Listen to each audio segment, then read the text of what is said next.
تائید میں کوئی ایسی روایت لینا جس میں محدثین کا اختلاف ہو، تائید میں یہ بالکل درست ہے، آپ بھی لیں۔ تائید کا مطلب ہوتا ہے کہ اس کی اصل جڑ موجود ہے۔ رفع الیدین کا بخاری اور مسلم میں موجود ہے، اس کی تائید میں اگر ہم جز رفع الیدین سے یہ روایت لے کر آئیں جو روایت ہمارے نزدیک صحیح ہے، اگر کسی کی جرأت تو اس کا ذاتی اپنا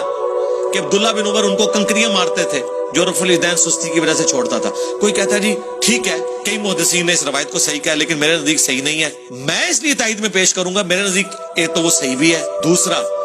میرا اصلی مقدمہ تو بخاری مسلم میں ہے رفع الیدین کے ساتھ۔ صلو کما رأیتمونی اصلی، کہتے ہیں جی بتاؤ رفع الیدین کا حکم کہاں ہے؟ بخاری مسلم دونوں میں رفع الیدین کا حکم موجود ہے، بخاری مسلم دونوں میں حدیث ہے۔ مالک بن حویرث کہتے ہیں ہم چند نوجوان تھے، تبوک کے موقع پر مسلمان ہوئے حضور کی وفات سے چند مہینے پہلے، اور ہم اپنے گاؤں ایریا سے آ کے مسجد نبوی میں رکے، آپ کی صحبت کی، 20 دن رہے حضور کے ساتھ دین سیکھنے کے لیے۔ کہتے ہیں پھر ہمیں گھر کی یاد ستانا شروع ہو گئی، تو وہ مالک بن حویرث کہتے ہیں حضور نے جب ہماری حالت دیکھی نا کہ اب یہ بچے انٹرسٹ لوز کر رہے ہیں، ان کو گھر کی یاد ستا رہی ہے، تو حضور نے خود ہی بلا کے کہا کہ ٹھیک ہے بس جاؤ، یعنی وہ شرم و شرمی خود تو نہیں کہتے حضور اجازت دے، حضور نے کہا اچھا اب تم جاؤ، دیکھنا واپس جب گئے تو نماز کا جب وقت ہو، 5 نمازوں کی یہ ٹائمنگ ہے جو تم نے میرے ساتھ نمازیں پڑھی، تم میں سے کوئی ایک شخص اذان دے جسے قرآن زیادہ آتا ہے اور عمر میں بھی بڑا ہے، وہ تمہاری امامت کروائے، اور ساتھ ہی آپ نے فرمایا صلو کما رأیتمونی اصلی، اور نماز تم نے ویسے پڑھنی ہے جس طرح مجھے نماز پڑھتے ہوئے دیکھا ہے۔ حکم آ گیا نا، نماز ویسے پڑھو جس طرح مجھے دیکھا۔ اب اس کے بعد حضور کو کہنے کی ضرورت نہیں ہے کہ میں نماز جب شروع کرتا ہوں تو دیکھو میں اللہ اکبر کہتا ہوں تم بھی اللہ اکبر کہو، میں ثنا پڑھتا ہوں تم بھی ثنا پڑھو، یہ تو کہنے کی ضرورت نہیں ہے۔ بخاری مسلم دونوں میں حدیث ہے اللہ نے مجھے جوامع کلمات کے ساتھ مبعوث کیا کہ بات مختصر کرتا ہوں اور مفہوم گہرا۔ ایک جملے میں رفع الیدین کا حکم، تسبیحات کا حکم، ارکان کا حکم آ گیا نا۔ مالک بن حویرث جو یہ حدیث روایت کر رہے ہیں انہی سے پوچھ لیں کہ حضور نماز کیسے پڑھتے تھے، وہ تابعین کو نماز سکھا رہے ہیں اور کہہ رہے ہیں کہ اس وقت نماز پڑھنے کا میرا ارادہ نہیں تھا، میں صرف اس لیے نماز پڑھ رہا ہوں تاکہ تمہیں بتاؤں کہ نبی علیہ السلام نماز کیسے پڑھتے ہیں۔ بخاری مسلم دونوں میں موجود ہے، انہوں نے نماز شروع کی تو دونوں ہاتھ کانوں تک اٹھائے،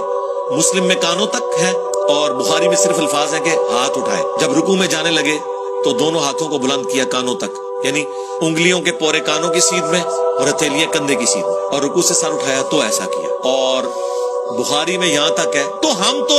اصلی روایتیں بخاری مسلم میں جس پہ ساروں کا اتفاق ہے، جسے کوئی ضعیف نہیں کہتا، اس کی تائید میں وہ روایتیں لے کے آتے ہیں جن میں اختلاف ہے۔ آپ تو سٹارٹ ہی وہیں سے کرتے ہیں کہ جس میں اکثریت ضعیف۔ 24 محدثین نے ابن مسعود کی حدیث کو ضعیف کہا ہے، 24 ڈبل 12، سوری وہ یہ نہ ہو آپ کہیں وابی کے بھی 24 بنتے ہیں اور گد کے بھی 24 بنتے ہیں، حروف ابجد، ڈبل 12، جن میں احمد بن حنبل جیسے بڑے امام، عبداللہ بن مبارک جو احمد بن حنبل سے بھی بڑے امام ہیں، امام حنیفہ کے اپنے شاگرد، ان کا قول 256 نمبر حدیث کے کانٹیکسٹ میں امام ترمذی نے نقل کیا کہ عبداللہ بن مبارک کیٹاگوریکلی کہتے تھے کہ رفع الیدین کرنے والے کی حدیث ثابت ہے اور نہ کرنے والے کی حدیث ثابت نہیں ہے۔ وہ کراچی کا مفتی کہتا ہے نہیں انہوں نے سند پہ بحث کی ہے، سرکار سند پہ نہیں، انہوں نے آپ کے پورے رفع الیدین کو فارغ کیا ہے۔ وہ کہتے ہیں ابن مسعود کی حدیث ثابت ہی نہیں ہے، اور امام ابو داؤد نے بھی کمنٹس نقل کیے وَلَيْسَ بِصَحِيحٍ عَلَى هَذَا الْمَعْنَى کہ یہ ابن مسعود کی حدیث ان معنوں میں درست نہیں ہے،